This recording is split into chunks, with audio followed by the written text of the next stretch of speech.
अस्सलाम वालेकुम दोस्तों। तो एक नई वीडियो के साथ मैं आपकी खिदमत में दोबारा हाज़िर हूँ।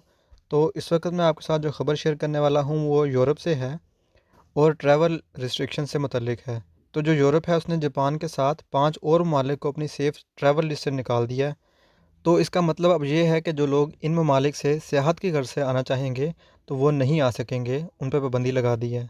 और इसी के साथ जो लोग और कामों के लिए जैसे बिज़नेस के लिए या किसी और मजबूरी के लिए आना चाहते हैं तो उनके लिए सख्त उनको रूल्स का सामना करना पड़ेगा और साथ में उनको क्वारंटाइन भी करना पड़ेगा। और जो इस लिस्ट में ममालिक शामिल हैं उसमें Japan, Albania, Armenia, Azerbaijan, Brunei और सर्बिया शामिल हैं।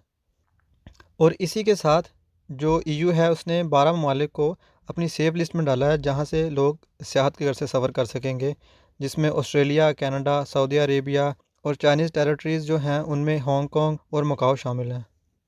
तो जो लोग इन ममालिक से सियाहत की गर्ज से आएंगे तो उनको कंट्री टू कंट्री वेरी करेगा कि कौन से रूल्स उन पे एप्लीकेबल होते हैं। तो लिहाजा जब आप ट्रैवल करें तो आप ट्रैवल तो कर सकते हैं सियाहत की गर्ज से, लेकिन आपको उससे पहले हर मुल्क का हिसाब देखना पड़ेगा। तो ये नहीं है कि जो सारे ममालिक हैं ईयू के उनका सेम ही रूल है सब इन ममालिक के लिए। तो ये थी अहम ख़बर जो मैं आपके साथ शेयर कर रहा था। इसके अलावा किसी का कोई सवाल हो तो मुझसे पूछ सकता है। तो आपकी खिदमत में दोबारा किसी और नई ख़बर के साथ हाज़िर होऊंगा। तब तक के लिए अपना ख्याल रखिएगा। अल्लाह हाफ़िज़।